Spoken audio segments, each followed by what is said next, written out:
Hello everyone, this lesson is about section 6.4 out of your textbook, Independent and Dependent Events.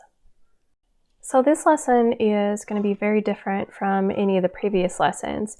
It's based on conceptual understanding.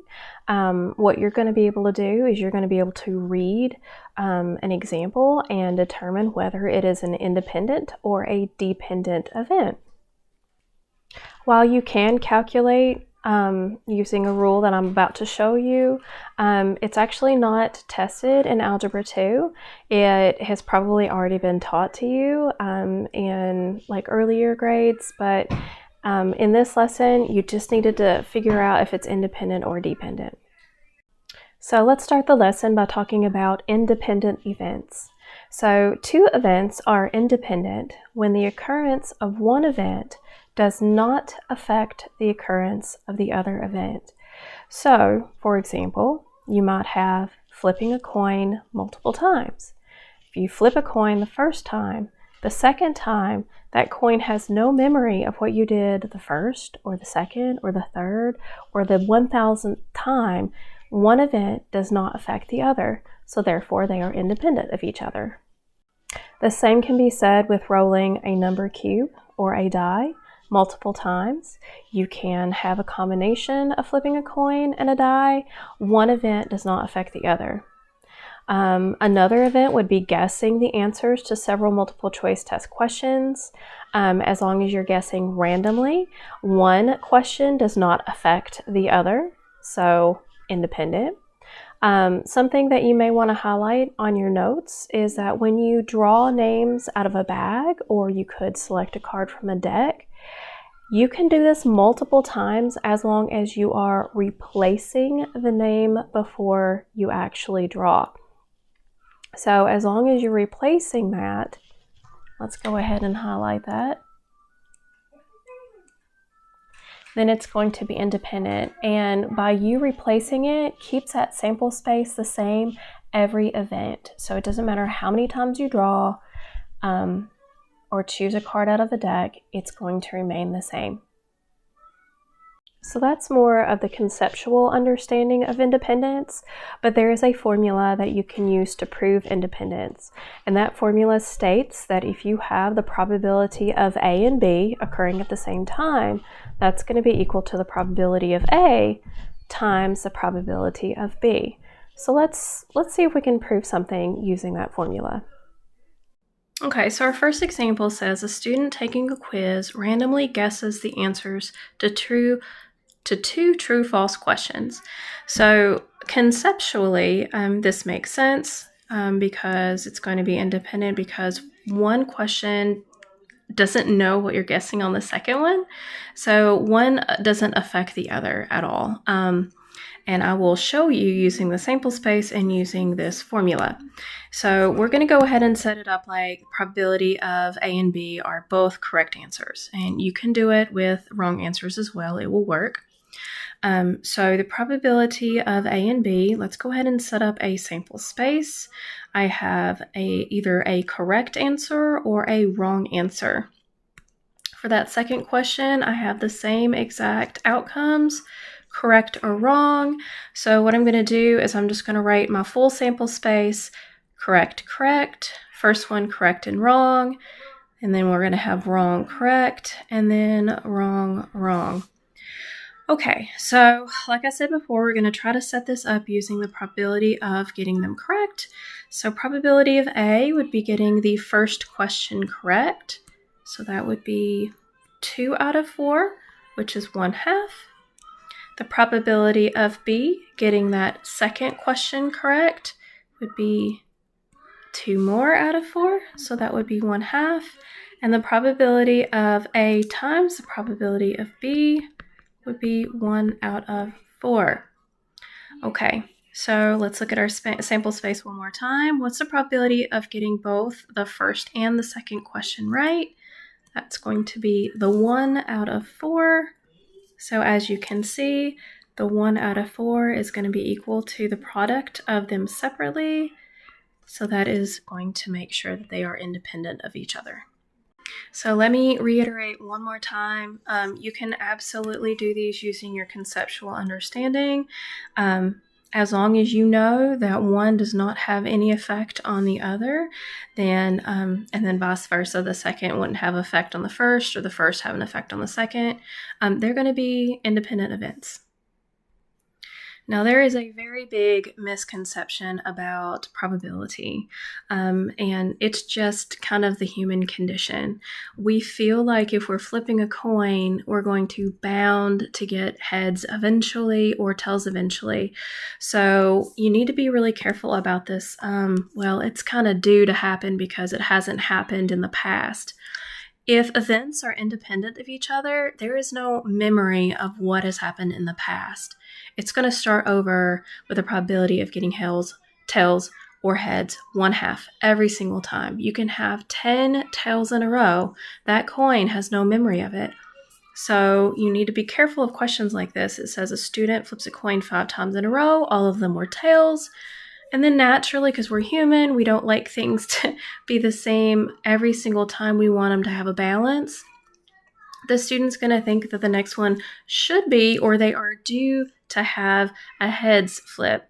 You cannot say that if it is an independent event. You can continually flip a coin infinitely and not expect something to happen because they are independent events. Something that happens a lot on games, or if you're playing on an app on your phone. This one in particular says your favorite coffee shop has an app where you can spend to win a free drink. The probability of winning a free drink would be 1 out of 10, so you've got a 10% chance of winning.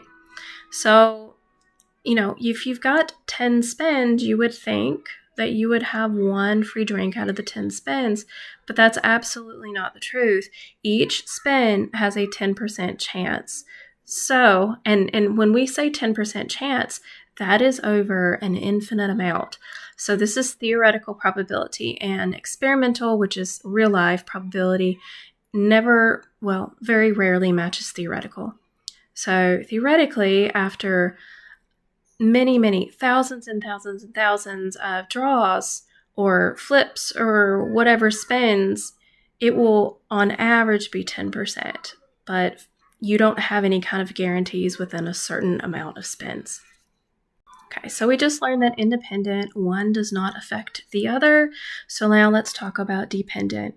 So in a dependent event, one event does affect the other event. So, for example, you can draw names out of a bag without replacing. So if you have a group of 30 students and you call one student's name and you don't replace that name in the bag, that is changing the sample space from 30 to 29. So when you calculate that probability of the second draw, that's going to be, instead of 1 out of 30, it's now going to be 1 out of 29. So that first name is going to change the output of that second event. Yet again, drawing 5 cards from a deck of cards. So once you pull that first card out, you only have 51 left. You pull out the second card, you have 50 left. So it doesn't seem like, one affects the other, but it really does, because you're not going to get that same card again. So your sample space is going down by 1.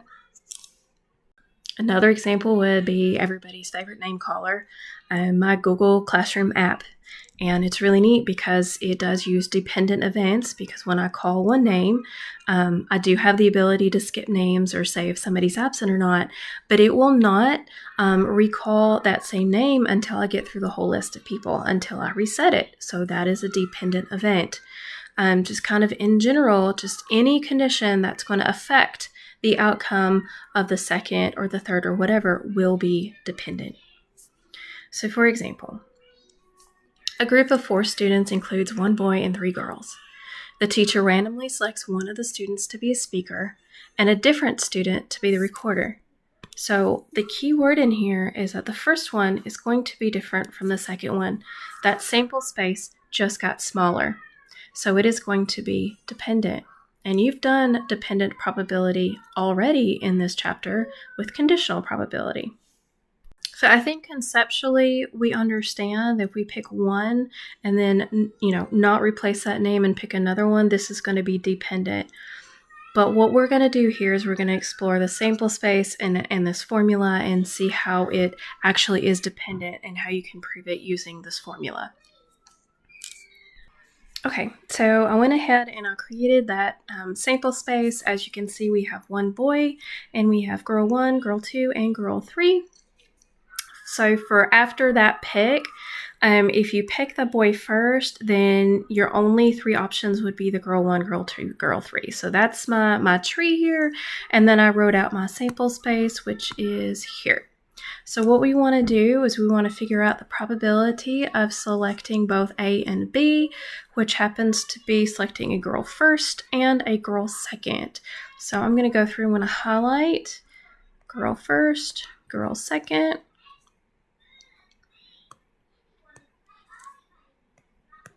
Okay, so it looks like we have 6 out of, now if we're going to count them, we have 4 times 3, which would be 12. So it looks like I have 1/2 probability. Let's go ahead and change that to 1/2. Okay, so let's go ahead and count up how many we could get for selecting a girl first. So I have, let me use this one. Okay, girl first. 1, 2, 3, 4, 5, 6, 7, 8, 9. So that would be 9 out of 12. And then girl second, change colors. 1, 2, 3, 4, 5, 6, 7, 8, 9 out of 12. Let's get our calculator out and see what happens. Okay, 9 over 12 times 9 over 12. And that is 9 over 16. So 1/2 does not equal to 9 over 16. Therefore, it is not independent. So in this next example, we have 5 out of 8 tiles in a bag that have numbers on them.